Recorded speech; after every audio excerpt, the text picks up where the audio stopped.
Alors bonsoir tout le monde. Déjà, un bon Erev Tov à tout le monde pour notre réunion hebdomadaire, donc le lundi soir. Et nous continuons donc notre cycle. J'ai regardé un peu dans mes notes. Baruch Hashem, je crois qu'on est bien avancé dans le deuxième cycle de Hilchot Shabbat que nous avons commencé déjà il y a 2 ans. Donc on est dans les périodes de Chazara, des révisions. Et comme d'habitude, je prends quelques minutes pour, on va dire quelques mots de Chizouk. Il faut toujours commencer par des mots de Chizouk. On a tous besoin de Chizouk. Et sur la paracha. Une question que les Mfarshim demandent sur cette fameuse paracha de Bo el Paro, que Akadosh Baruch Hu dit la chose suivante, Ki im en ata leshalech et ami, si tu refuses de renvoyer mon peuple, ineni mevi mahar, demain j'amène quoi, arbe bigbulecha, donc la maca des sauterelles, la maca tellement terrible. Et la question des Mefarshim est la suivante, c'est que on a une menace claire de Moshe Rabbeinu, mais cette menace de Moshe Rabbeinu, elle vient après que Dieu a dit à Moshe Rabbeinu, il lui a dit Vani akshe et lève par haut, je vais endurcir le cœur de par haut. Apparemment, cela a l'air d'être contradictoire avec un des principes fondamentaux de notre Torah, qui fait partie donc des principes du Rambam, que nous avons le choix. Faire le bien, faire le mal, on a le choix. Donc, si nous disons que Dieu endurcit le cœur du Pharaon, comment alors il peut le menacer que s'il n'écoute pas, il y aura telle ou telle punition, la punition de Harbé, mais finalement, il n'avait pas le choix. Al-Kochar, il faut dire, forcément, donc il faut dire que cela ne met pas en question ces principes fondamentaux de la Torah, à savoir qu'on tourne le libre arbitre. Bien que certains Rishonim expliquent qu'il peut arriver quelquefois, c'est un des pshatim qu'on donne de toute l'attitude du Pharaon, on peut imaginer qu'une personne est tellement mal agi que finalement il rêve mita, et que je beaucoup le maintient de manière, on va dire, artificielle en vie pour se servir de lui. Ça peut arriver, c'est un concept qui existe aussi dans les Rishonim. Et donc on peut imaginer que oui, il avait perdu complètement libre arbitre, mais Hachem se sert de lui pour, dans un certain but. En l'occurrence, le Rav des Rishonim explique qu'en l'occurrence, il n'a pas perdu le libre arbitre. Le principe n'est pas remis en question ici. Non, Hachem donne la possibilité. Mais quoi? Eh bien, il peut arriver que dans le choix du libre arbitre, il peut arriver qu'une personne soit tellement abattue, tellement mise à l'épreuve, que finalement, il n'a pas trop le choix que de se soumettre. C'est arrivé à nombreuses reprises avec le Pharaon. Et donc, en quelque sorte, lui endurcit le cœur pour que garder cette espèce d'équilibre entre l'épreuve qu'on envoie à quelqu'un et puis sa possibilité, son potentiel de choix de libre arbitre. Donc, la question est répondue que quoi, oui, effectivement, que je vous prends dire sur son cœur, mais il avait quand même la possibilité, il lui laisse quand même la possibilité de se transcender et de faire quand même tchouva. C'est un yesod extraordinaire que l'on voit ici. Donc, d'après ce pshata, après cette explication de nombreux rishonim, il ressort que oui, j'endurcis ton cœur, mais je te menace encore de t'envoyer des sauterelles si tu n'écoutes pas Hachem, parce que tu as encore la possibilité de faire tchouva. Et ça, c'est marqué dans le Tanya Bémet. Dans le Tanya, dans le Guéret Tchouva, la Tanya, il dit quoi? Je voudrais vous rapporter les mots. Iné im dorek, im dachak venit trazek, venit gaber alitro, une personne qui se force, qui se renforce, qui surmonte son yetzer, ve'asa tchouva mekablim tchouvato. Il a fait beaucoup de choses négatives, mais finalement, il veut se reprendre. Oui, mais t'en as trop fait, non, c'est fini. Non. Eh bien, le Tanya nous dit qu'il y a toujours cette possibilité de revenir. Et dans une tirha, le Rabbi fait un cas d'Achomer, un raisonnement en fortiori. Et ici, déjà pour le pharaon, qui est vraiment le symbole du mal, hein, fort du mal, opposition à Hachem, de la Yeshut, un Sitani, je me suis moi-même fait, enfin, des choses vraiment qui nous dépassent de nos jours, cet orgueil démesuré, démesuré. Mais même lui, il avait encore la possibilité de faire tchouva. Le rabbi fait un calvachomer avec nous-mêmes, les juifs que nous sommes, qui avons une neshama Torah en nous. Dans toute notre vie, on a toujours cette possibilité. Vous allez dire, c'est des choses évidentes. Je suis en train de répéter des choses que tout le monde connaît. Oui. Mais dans beaucoup de domaines, dans beaucoup de directions, parfois, la tchouva est difficile. De manière générale, disons, nous sommes shomer mitzvot, on fait ce que l'on peut. Mais dans d'autres domaines, il y a encore du travail sur beaucoup de choses, sur la Havat Israël, comme il se doit. Comme on a vu la semaine dernière dans la Yom Yom, une histoire comme ça qui est ramenée, que le Magen Medrick dit qu'il faut arriver à ce niveau d'aimer un pachout, un rachat, un impie comme son frère. Alors qu'Al Pi Halacha, c'est marqué qu'on a le droit de détester celui qui est pas un amitecha, qui n'est pas ton ami, c'est-à-dire qu'amitecha ba mitzvot, quelqu'un qui est contre, eh bien, on a à la limite, d'après l'halakha, nous avons la possibilité de ne pas l'aimer, de le détester. Maintenant, il faut comprendre que Baal Shem Tov nous a laissé cet héritage, qu'on peut transcender ses bidotes et arriver à avoir une vraie hava pour quelqu'un qui est un vrai ennemi. Bon, c'est des niveaux qui semblent nous dépasser. Par ici, donc, dans nos midotes, on peut faire à quelques fois l'âge que nous ayons, même qu'on est déjà bien avancé et qu'on sait qu'on a fait des progrès dans certains points, mais dans d'autres, ça nous est encore difficile. Mais les portes de la tchouva sont ouvertes. Il faut être dorek, il faut aller au-delà de nos forces et on peut arranger, se raffiner dans la recherche des midot tovot, etc.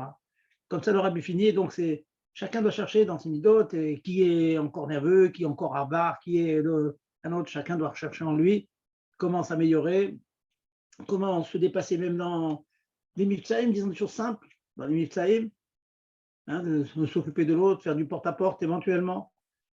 Un chiour, c'est difficile. Le soir, on travaille, on est fatigué. Oui, enfin, un chiour, là, on transforme. Ça s'appelle faire tchouva, là aussi, parce qu'on a encore des forces. Et la preuve, c'est que si on avait une pierre précieuse à gagner, on aura encore des forces pour aller la gagner, quelle que soit l'heure, quelle que soit notre fatigue. Et bien, de la même manière, assister à un cours, quand tu es un isayon, quand c'est difficile, quand on est fatigué, et bien, ça s'appelle faire tchouva aussi. Ça s'appelle faire tchouva. Donc, il faut être dorek et tatsmo. Voilà ce mot de chizouk. On peut apprendre du pharaon lui-même, hein, à Tanin Agadol, le grand crocodile. On peut apprendre de lui que Kalvachomer, un juif, il peut toujours avancer, s'améliorer, se raffiner, quel que soit le matzav dans lequel il est. Nous revenons, donc je feuilletais donc ce qui a été donc enseigné depuis le début de l'année. Donc, je vous fais un petit résumé donc, des titres. Nous avons commencé donc l'année avec les principes généraux de Shabbat, les chevaux des chevaux, les cas d'un malade, profiter d'une melacha qui a été faite par inadvertance, ou bien Bémézid ou Béchogeg. Puis on a abordé donc les melachot, Choresh, labourer, labourer, méhamer, lier en gerbe, kotser, moissonner, dash, battre le blé, on a fait zoré, vaner, borer.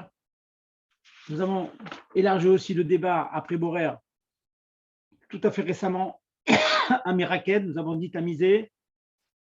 Tamiser aussi, c'est, comme par exemple, on a dit s'il y a parfois des grumeaux de sucre ou de sel dans la salière ou dans la sucrière, eh bien, on peut rentrer dans l'interdiction de tamiser. Maintenant, nous allons reprendre une mlacha que nous avons étudiée, je pense, il y a 2 ans, peut-être plus, qui est la mlacha, une fois qu'on a fini de tamiser, on a donc la farine bien fine, eh bien, on va obtenir des gâteaux, du pain, toutes sortes de... Et donc, comment est-ce que l'on fait une fois qu'on a la farine? On la mélange avec un liquide, et grâce à ce mélange et un pétrissage sérieux, on obtient du pain, on obtient des gâteaux. Voilà donc la mlacha que nous allons étudier ce soir. Ça s'appelle la louche, l'isha, pétrir. Le hav mlacha, tout le monde comprend, c'est faire une pâte un peu épaisse, hein, issa smicha. Il y a des toldot, il y a des dérivés à cette mlacha. Les dérivés, c'est megabel. Megabeltit, ça veut dire faire du plâtre, par exemple, faire du ciment. C'est pas seulement de la farine avec de l'eau ou avec un liquide quelconque, faire du ciment. Une autre tolda dérivée de cette mlacha, donc de l'âge de pétrir, après tout, vous n'oubliez pas, hein, pétrir, l'agdara de la chose, la définition, c'est prendre des éléments qui sont ou pulvérisés, des petits morceaux, et en faire un nouveau gouche, un nouveau solide, en les mélangeant avec parfois un liquide, parfois autre chose, ça peut être du miel ou de la mayonnaise même qui va vous coller les éléments, et faire donc une espèce de pâte comme ça compacte.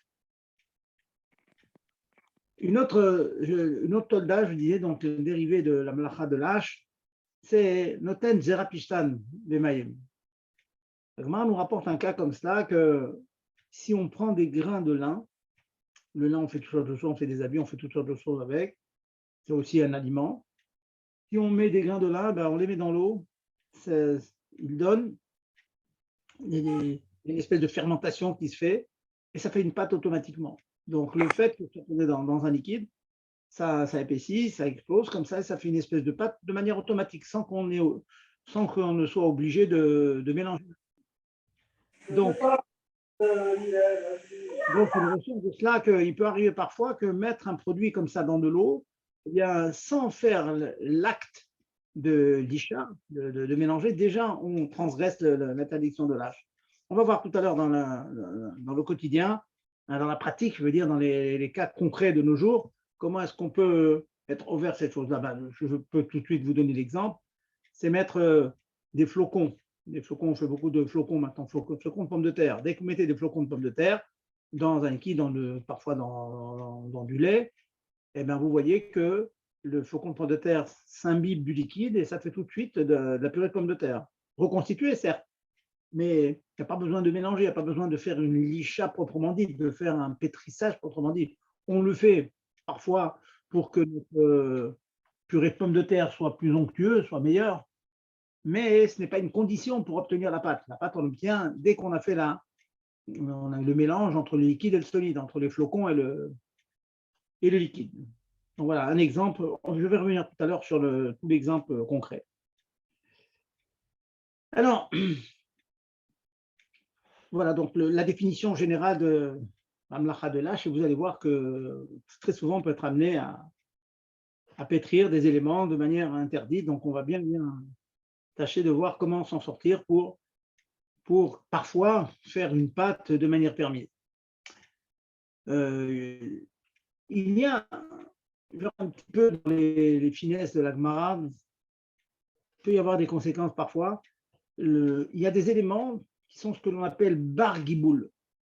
Comment on dit bar mitzvah. Bar giboul, c'est-à-dire sont aptes, susceptibles d'être mitgabel, de faire une pâte. La farine, c'est clair, avec de l'eau, elle se transforme complètement et ça fait une pâte, puis du pain, puis des gâteaux.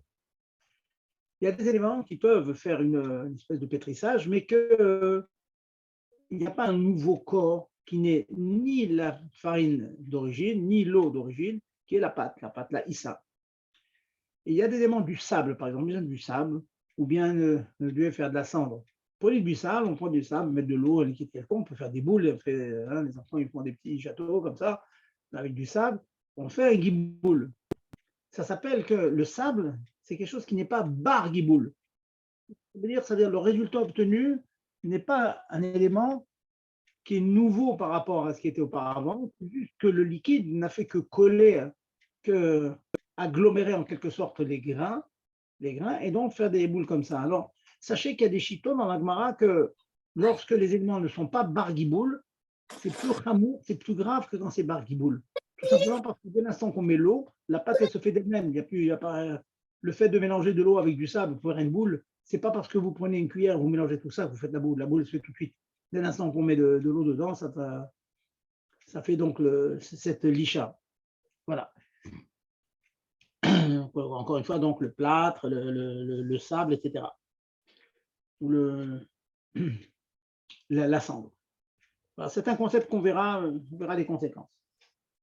Donc, pour bien définir, avant de rentrer dans les exemples concrets, pour bien définir cette melacha se décompose en principe, dans le rôle des cas, en deux étapes.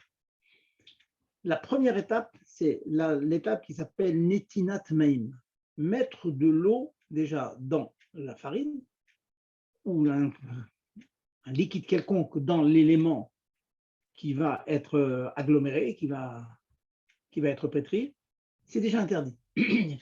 Déjà dans la Mishnah, dans la Masechet Shabbat, il y a une marquette entre Rabbi Noah Kadosh et Rabbi Yossi et Rabbi Yehuda. Déjà dans les Tanaïm, il y a une marquette, est-ce que déjà lorsqu'on met l'eau, c'est interdit? Le cita de Rabbi Noah Kadosh, c'est que dès l'instant qu'on met le liquide dans le solide et que le liquide commence à pénétrer dans la farine, dans les éléments que vous voulez pétrir, dès l'instant que l'eau pénètre, déjà le issour commence. Déjà l'interdiction commence. C'est la raison pour laquelle, lorsque, dans les cas, on va essayer de permettre certains pétrissages, il faudra donc faire attention, hein, s'assurer qu'il n'y a pas une source au niveau de la Netinat Maïm. Bien que, encore une fois, je donne des principes généraux, l'Halacha a retenu quand même que la Netinat Maïm, le fait de mettre de l'eau dans la farine, l'Halacha, c'est que c'est permis, mais Ikaradin, c'est permis. Mais la Shitat Rabbi, beaucoup de poskim, et dans le Shulchan Aruch, il y a quand même beaucoup de mashmaouyot comme ça, que les khatrila, on fait attention. Les khatrila, on fait attention, on s'abstient de mettre le liquide dans le solide, sans parler du mélange proprement dit, sans parler de la licha proprement dit. Licha, ça veut dire donc le pétrissage proprement dit. Deuxième étape de la licha, donc, du pétrissage, c'est bon, c'est ce que chacun sait. Il faut avoir, on va dire en français, de l'huile de coude, il faut être costaud, et puis il faut bien pétrir pour une bonne pâte qui va gonfler, qui va s'élever, et puis avec laquelle on va faire du pain ou des gâteaux. Donc ça, c'est la deuxième étape. Et cette deuxième étape, c'est là que d'après tout le monde, tous les Tanaïm, c'est Assour. Assour Minatora. Quand on pétrit, proprement dit, le mélange aux farines, déjà, on fait le vrai issour de l'isha, de pétrir. Donc la rencontre solide-liquide, la rencontre farine-eau, c'est discussion dans les poskim.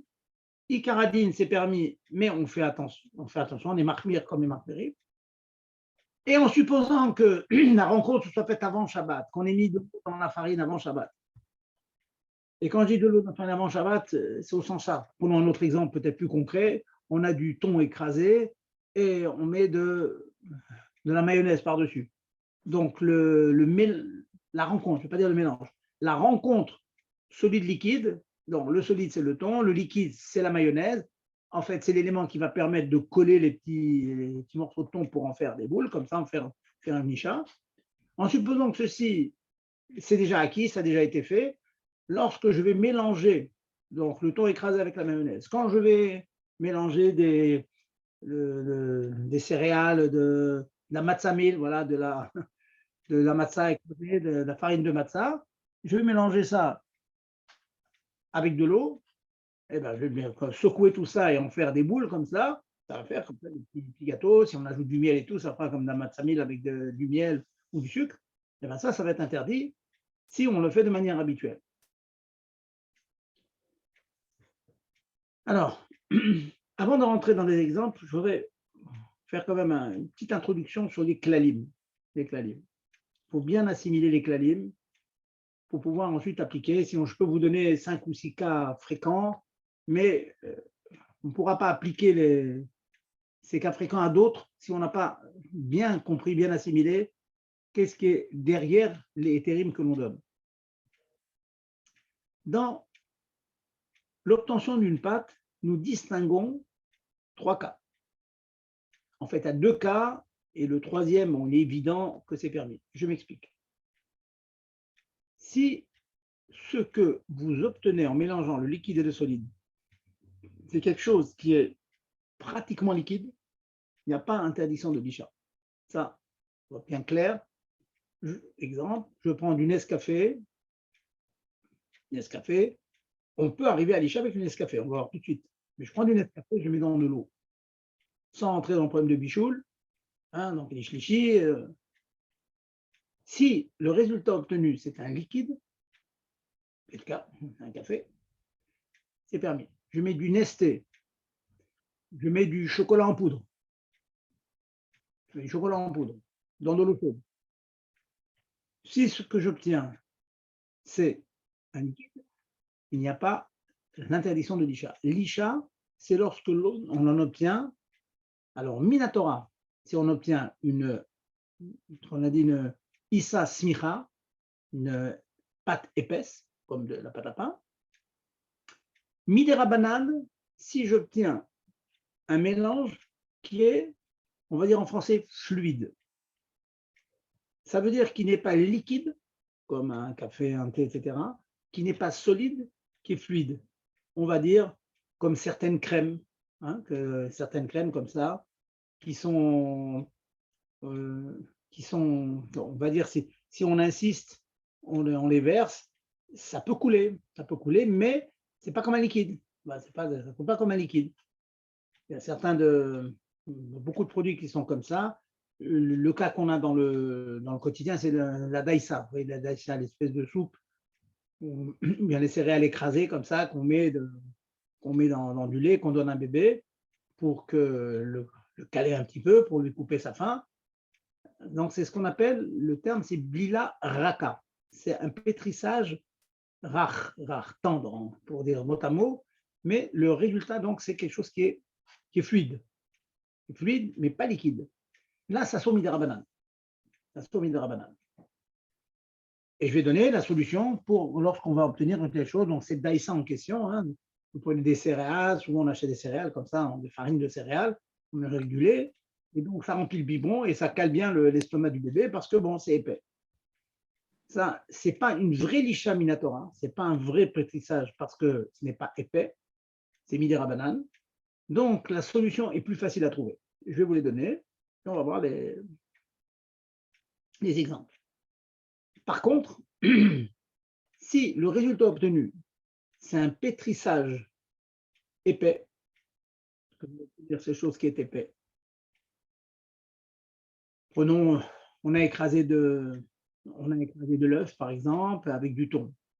Et ça, on a déjà vu dans les shiurim précédents, il n'y a pas si longtemps, la malacha de tochen, moudre, elle est permise dans les éléments qui ne sont pas guidou les carcas, qui ne poussent pas de la terre. Les œufs, le poisson, la viande, le fromage, ce sont des éléments qui ne poussent pas de la terre, donc la Torah n'interdit pas d'être tochen, de pulvériser. Donc vous écrasez normalement avec les dents de la fourchette, du thon. Et maintenant, je voudrais obtenir avec ce thon un pétrissage. Je vais faire le vrai thon mayonnaise. Quand je dis le thon mayonnaise, que l'on s'entende bien. Il peut y avoir confusion. Je ne parle pas du thon dans lequel on met un peu de mayonnaise pour qu'il y ait le goût de mayonnaise.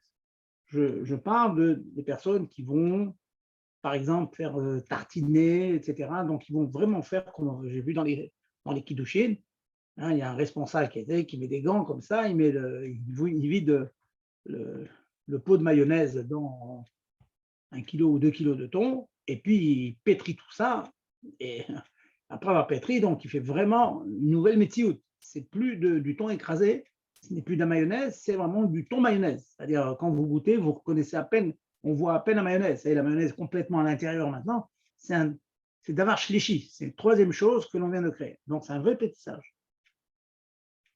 Là, ce n'est pas du tout évident que l'on puisse le faire, cette chose-là, de manière habituelle. Ce qu'on appelle Blila Raba. Alors, je vais vous donner le psak, pour que ce soit clair. Le psak, il est comme ça. Quand on obtient une Blila Raka, donc le résultat, c'est plutôt fluide, comme je vous dis, des céréales écrasées qu'on achète, des pots de céréales qu'on achète pour les enfants, mais avec du lait, on met ça dans le biberon. Quand la Blila, elle est Raka, c'est possible de mélanger, d'obtenir une espèce de pâte comme ça fluide, grâce à 2 shinuyim par rapport à l'habitude, 2 manières inhabituelles de faire les choses. Alors comment? J'ai expliqué au début qu'il y a 2 étapes dans la licha, dans le pétrissage. Il y a la rencontre liquide solide et il y a le pétrissage proprement dit. Alors, le premier chinouille, vous devez le faire dans la rencontre entre le liquide et le solide. Oui. Ça, c'est le premier point. Et comment? Eh bien, tout simplement, si, comme ça arrive souvent, on a l'habitude de mettre les céréales écrasées dans le bol, et ensuite on ajoute le lait ou le liquide quelconque qu'on ajoute, ben, on ferait l'inverse. Vous mettrez d'abord le liquide dans le bol, et puis vous ajouterez les céréales écrasées. Si on va faire un mélange, on va voir, disons que vous avez de la banane complètement écrasée déjà. Ça, la banane écrasée, ce n'est pas évident à faire, mais nous avons vu qu'il y a une possibilité d'avoir de la banane écrasée, même très, très, très, très molle, si vous l'écrasez avec le manche de la fourchette. On a déjà vu ça aussi. Donc là c'est vraiment, vraiment fluide, c'est pas du tout dur. Cette banane est complètement, était mûre à la base, on l'a écrasée complètement. Eh bien, si vous avez l'habitude d'écraser la banane et d'ajouter du jus d'orange par-dessus, beaucoup de bébés aiment ça, puis c'est très fortifiant, bien, beaucoup de vitamines, jus d'orange, puis banane. Eh bien, si vous avez l'habitude de le faire dans l'ordre que je viens de citer, ben vous allez faire l'ordre inverse. C'est-à-dire, vous allez prendre une assiette, vous allez mettre le jus d'orange en premier. Je ne parle pas de faire du jus d'orange, je parle du jus d'orange qui est déjà pressé. Donc, on met du jus d'orange dans l'assiette, on rajoute la banane écrasée par-dessus.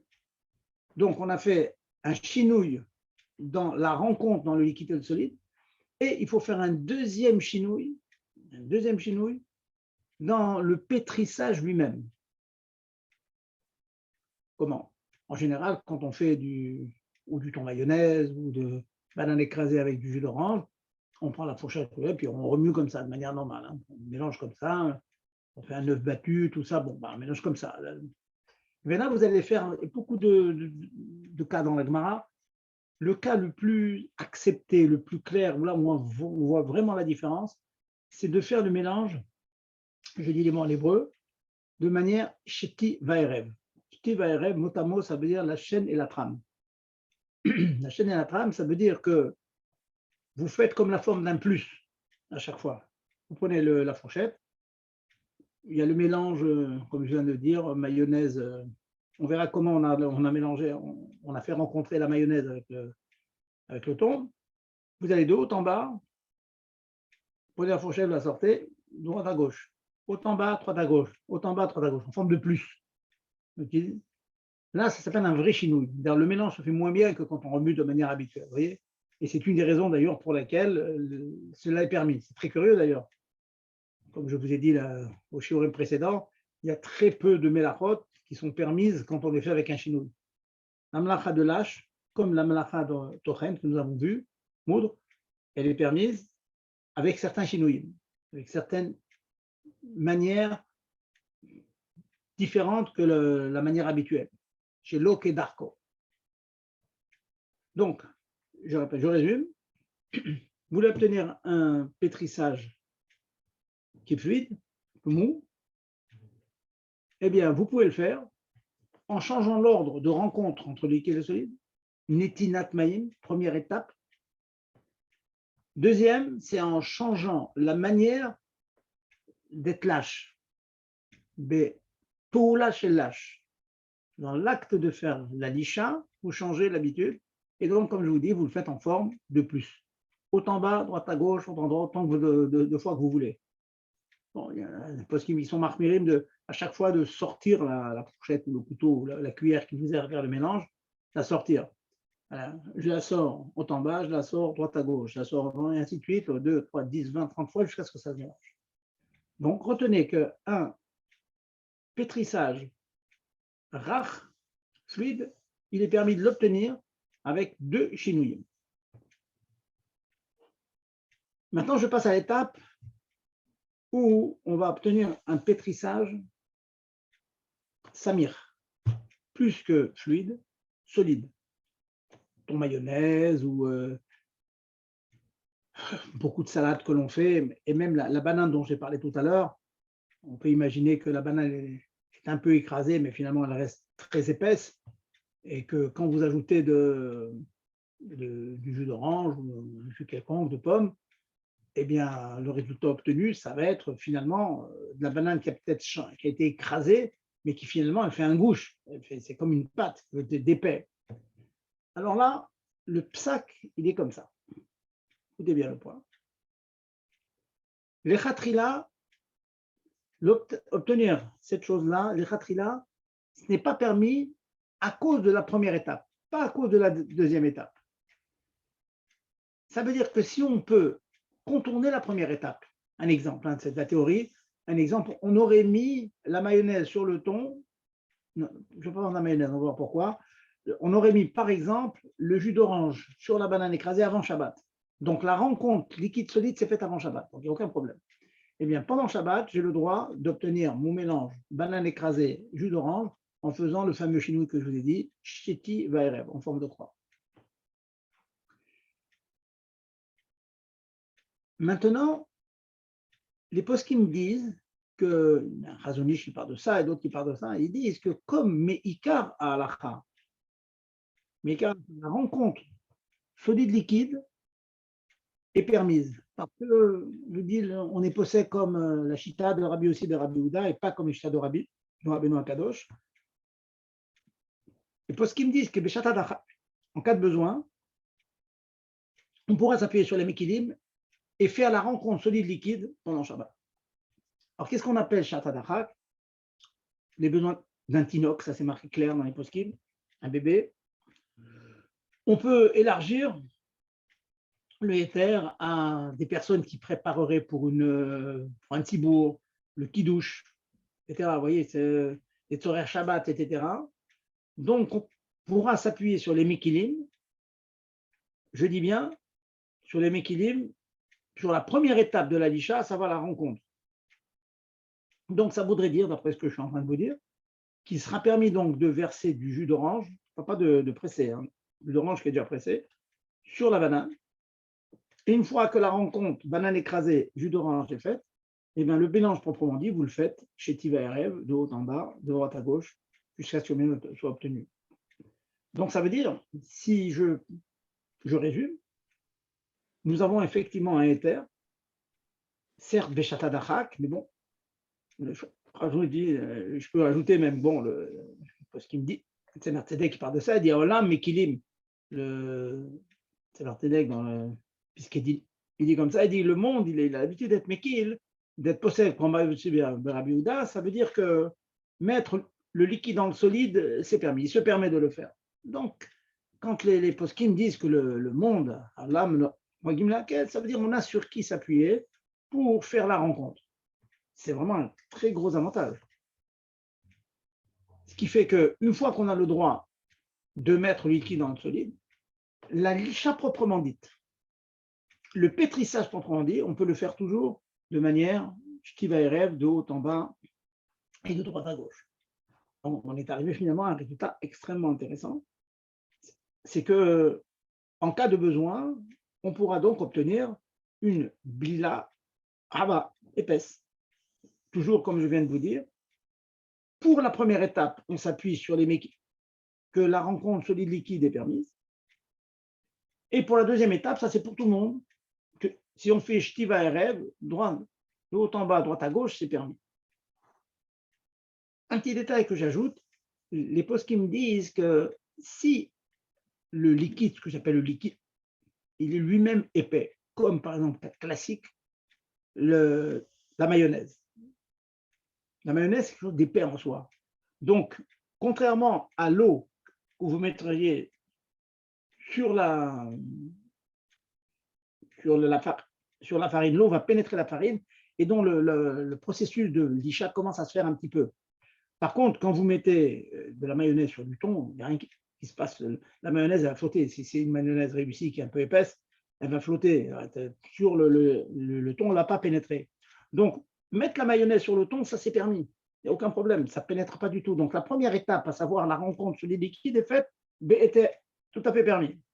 Et le mélange proprement dit, on le fait, comme je vous dis, je t'y verrai. Je vais résumer, le temps avance, je vais résumer, et puis je vais écouter vos questions, et ensuite je vais vous donner un certain nombre de cas concrets de cette introduction que j'ai donnée sur les clalim de l'Isha. si on veut obtenir un mélange solide-liquide, fluide, on peut en faisant 2 chinouilles. Premier chinouille, c'est dans la rencontre solide-liquide, on fait l'ordre inverse de l'ordre habituel. Et le mélange proprement dit, la licha, on fait shtiv aéref, en forme de croix. Je ne voulais pas dire le mot, en forme de plus. Si on veut obtenir un pétrissage épais, là j'ai dit l'échatrila, la rencontre du liquide est problématique, sauf dans les cas de la mayonnaise, des éléments, on va dire du miel épais par exemple, on va mélanger de la farine de riz ou avec du miel épais. Là, on peut mettre le miel parce que le miel ne va pas pénétrer. Et donc, une fois qu'on a fait la rencontre entre le solide et le liquide, on pourra faire le mélange en forme de plus. Et si maintenant, ce n'est pas quelque chose d'épais comme du miel épais ou comme de la mayonnaise, alors là, c'est plus difficile de permettre. On pourra permettre les tzorer tinok en cas de grand besoin, ou si ce n'est pas les tzorer tinok, on va dire béchat adachak pour un tzibour, etc. On pourra s'appuyer sur des poskim qui disent qu'on peut faire le mélange solide-liquide avant la rencontre solide-liquide, on peut la faire en s'appuyant sur les mékilim là-dessus. Et puis la disha proprement dite, on a fait shtiver, comme j'ai dit. Voilà donc les klalim. C'est très technique, hein, c'est vrai que c'est très technique, mais si on prend l'habitude, on voit qu'il y a de nombreux cas où on peut obtenir un résultat comme ça, d'avoir qu'on élâche quelque chose, qu'on pétrisse quelque chose. Juste avant d'écouter vos questions, donc, je rappelle dans tout ça que tout ça n'est vrai que lorsque l'obtention de la pâte en question, c'est par le mélange solide-liquide et la peoula de l'homme. Lorsque le mélange se fait tout seul, comme je vous dis tout à l'heure, le fameux zerat pishtan, les grains de lin qui fermentent, et pour nous, ça se représente de nos jours avec tout ce qui est les produits qui sont en flocons, ça se fait de plus en plus, on achète des flocons de pommes de terre, ben, vous mettez de l'eau et vous obtenez de la purée de pommes de terre. Ça, le mélange se fait tout seul. Dès que vous mettez le liquide, ça c'est interdit. Donc il n'y a pas de permission de ça. Donc les flocons, ça exclure. Si vous donnez de la purée de pommes de terre à vos enfants, vous prenez de la pomme de terre cuite et vous l'écrasez avec le manche de la fourchette.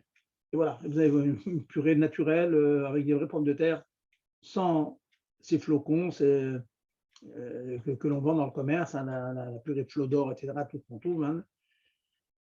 Voilà comment on fera. Voilà donc, avant les exemples, une vue dense de la mlacha. Avant de passer aux exemples, j'écoute vos questions. Allez-y.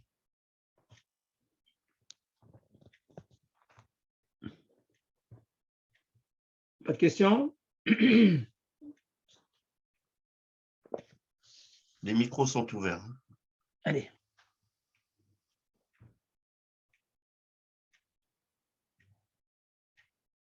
Allez, Gérard, posez une question vous-même.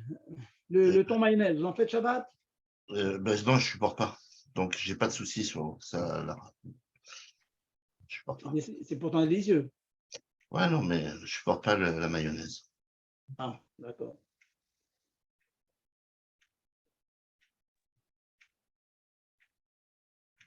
Pas de questions? Allez, n'hésitez pas.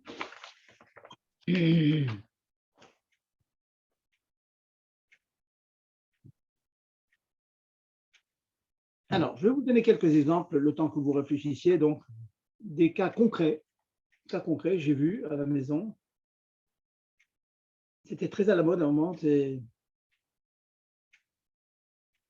que, ne serait-ce que ce Shabbat, bon, j'étais dans une choule, pas dans ma choule habituelle ce Shabbat, et il y avait un goy qui préparait le café pour les gens de la choule.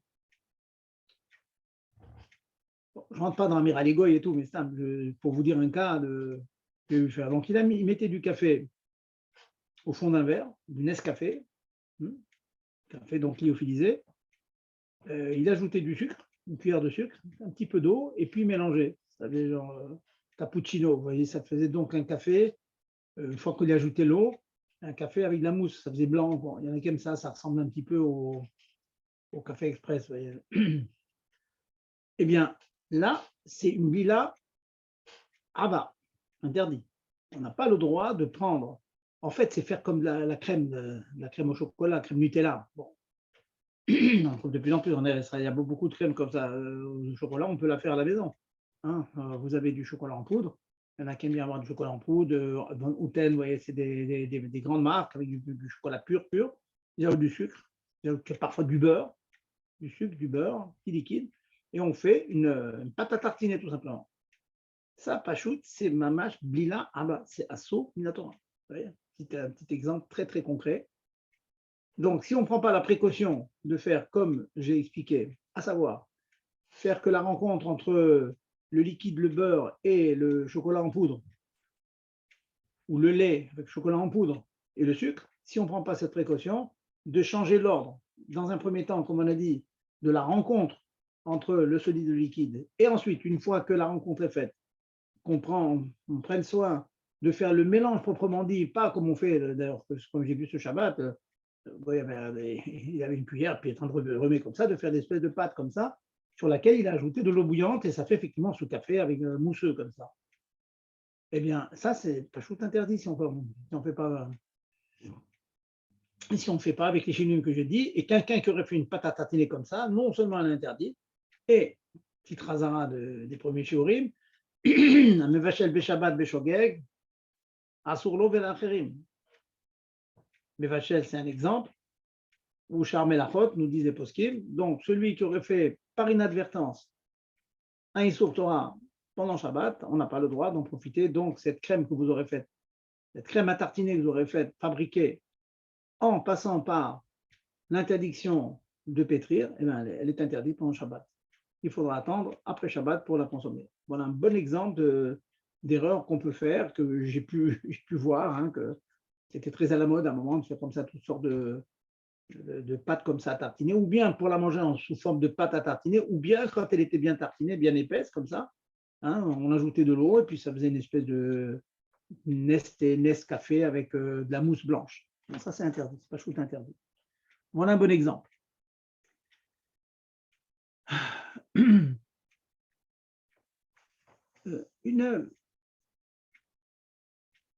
y a des questions, vous m'interrompez, hein, il n'y a pas de problème. Une question qui est souvent demandée, avec ça, la chôte, certains se demandent si on a le droit d'ajouter du bouillon de couscous sur le couscous. Puisqu'on a dit que mettre de l'eau avec le liquide solide, c'est déjà le début de la licha et donc ça peut être assaut. Est-ce qu'on aurait le droit?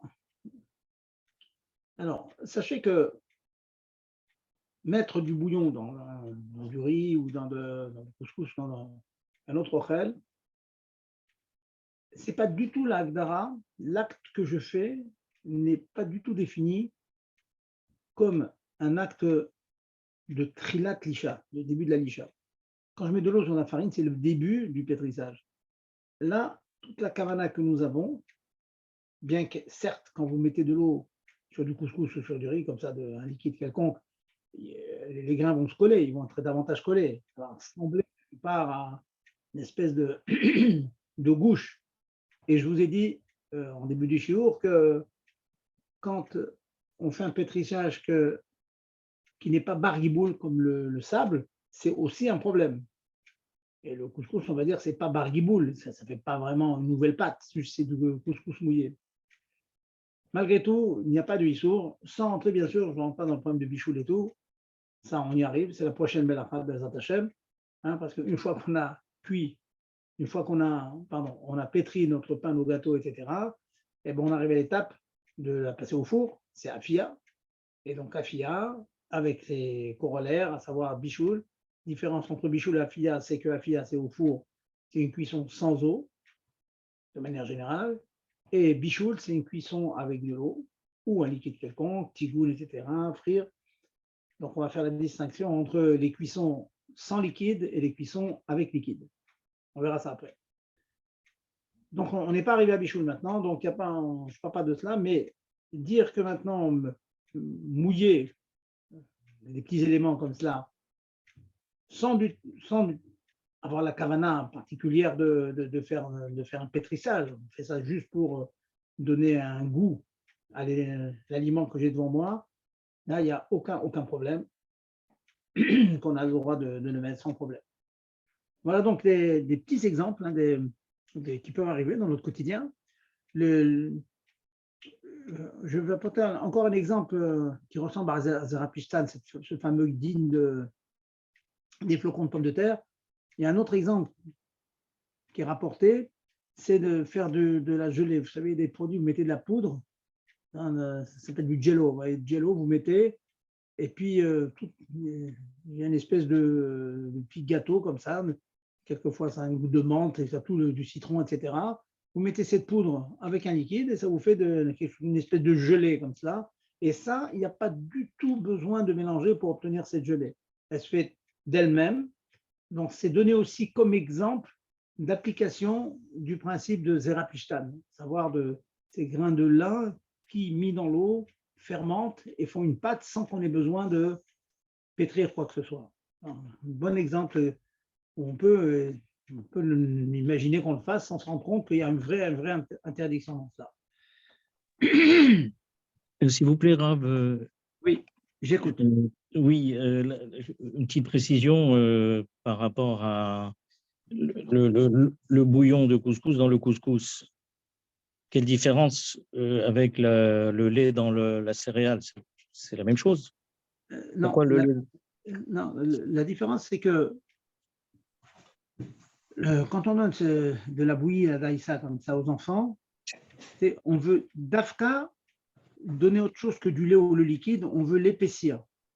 Donc l'intention, c'est d'obtenir précisément quelque chose qui soit une pâte, quelque chose d'épais.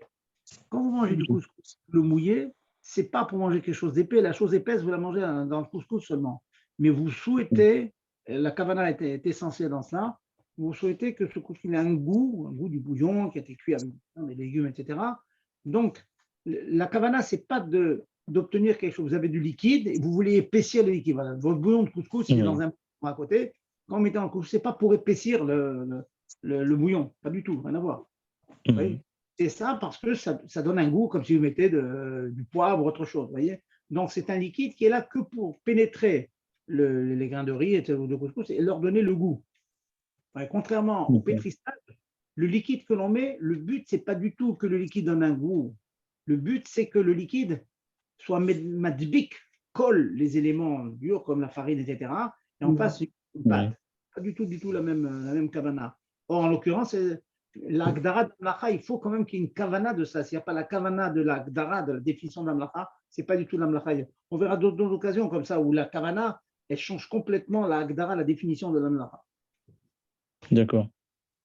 Et je reviens aussi sur le sujet du thon avec la mayonnaise. Ce mélange est considéré comme fluide ou solide? Solide, ça c'est bilava, mais ce qu'on gagne dans…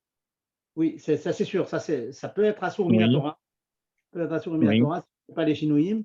Par contre, on a le éther, donc c'est bien votre question, ça me permet de répéter que tout le monde comprenne bien ce point-là. C'est que nous avons dit que dans le pétrissage, il y a deux étapes qui sont, c'est la rencontre solide-liquide et c'est le pétrissage proprement dit. Ce que l'on gagne avec le mayonnaise, c'est que la mayonnaise étant épaisse, j'ai donné un autre exemple, c'est le cas du miel un petit peu épais, ce n'est pas un liquide qui va pénétrer le solide, il va rester à côté, il ne pénètre pas. Or, pourquoi, dans la discussion de la Gemara à la fin de Périkrishot, pourquoi Rabbeinu Akadosh Rabbi il interdit la netinat mayim, c'est parce que la netinat mayim fait que l'eau commence à pénétrer dans l'élément farine, et quand il commence à pénétrer, c'est le début de la lisha, c'est le début de l'amlacha. C'est un chidouche, le Rabbi Yossi ben Natan n'est pas d'accord là-dessus, il dit qu'il faut vraiment mélanger pour rentrer dans la définition de lâche, de pétrir, mais on est recherche, donc on craint un petit peu cette chita de Rabbeinu Akadosh, de Rabbi, et dire que quand le liquide y pénètre, déjà ça commence. Par contre, encore faut-il que dans la météo, dans les faits, le liquide y pénètre. Mais si mettant l'unité de la mayonnaise sur du thon, il ne va rien pénétrer du tout. Si vous ne mélangez pas, il restera à côté ou à la surface. C'est pour ça qu'on a le droit de mettre la mayonnaise sur le thon, de poser sur le thon. Et donc, le problème va être au moment où on va faire le mélange proprement dit. Et là, comme je vous ai dit, il faut le faire haut en bas, droite à gauche. Ok, merci. Autre question?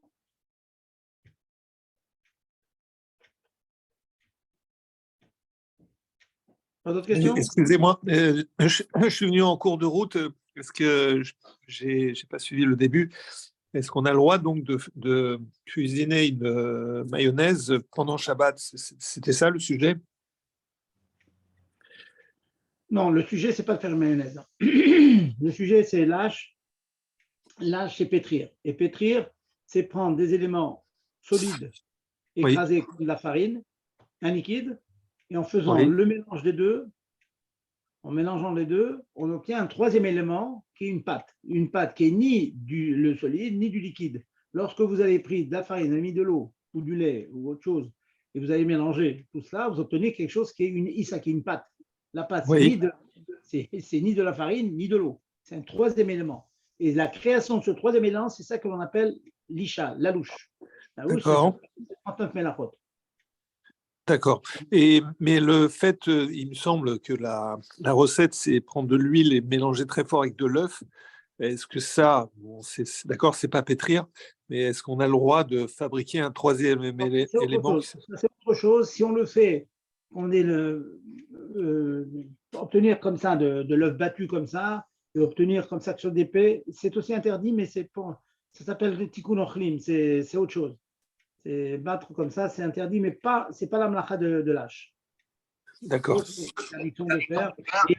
Et d'ailleurs, si le résultat que vous obtenez, c'est un résultat qui est fluide, c'est permis. Vous avez le droit de mélanger de l'huile, du poivre, vous voyez ce que je veux dire, de toutes sortes, et puis faire un assaisonnement de salade. Vous avez le droit de faire ça. Dans la mesure mais si on obtient quelque chose d'onctueux, ça serait une transformation. Voilà, ce sont deux liquides. Si maintenant vous le battez comme l'œuf battu, là, vous obtenez quelque chose qui va gonfler, ça c'est un autre problème. Mais ce n'est pas lâche, c'est autre chose.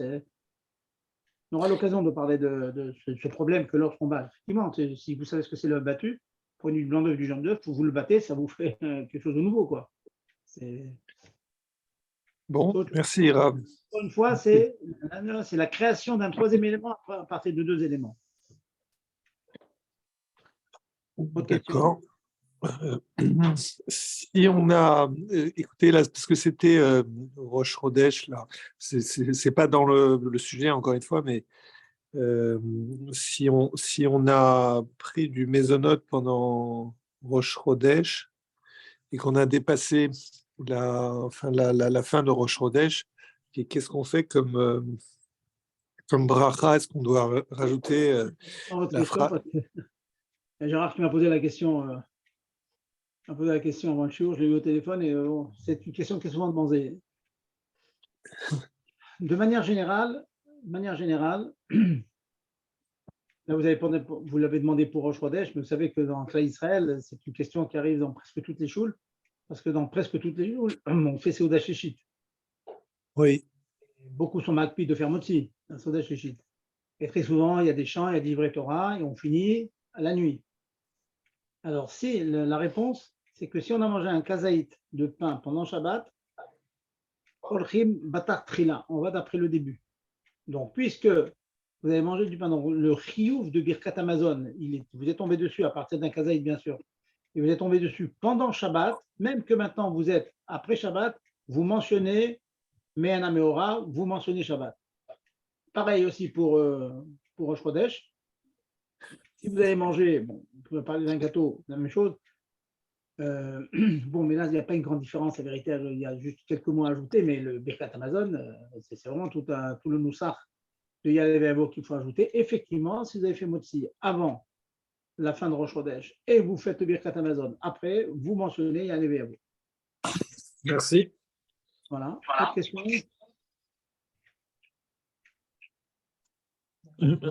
Oui, Rav, je voulais revenir sur ce que vous avez mentionné avec le café. Enfin, une autre question.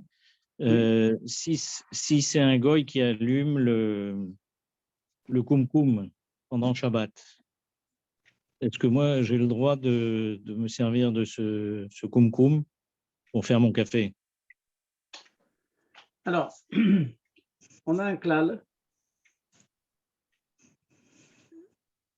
que j'ai répété tout à l'heure d'ailleurs. Israël, Amlacha, comme au Bishul Shabbat, Asur Lehanot, Afilou Le'acherim. Par inadvertance, à plus forte raison s'il a fait sciemment, bon, pardon, de gens, des Shomei Shabbat, qui a fait une lacha quelconque, on n'a pas le droit d'en profiter pendant le Shabbat. Vous parlez d'un juif? Non. Un juif. Non, un juif. Maintenant, Là, je parle d'un goy. Là. Oui. Maintenant, les Chachamim ont élargi ce issue. Il y a un autre issue qui s'appelle Amiral Egoy.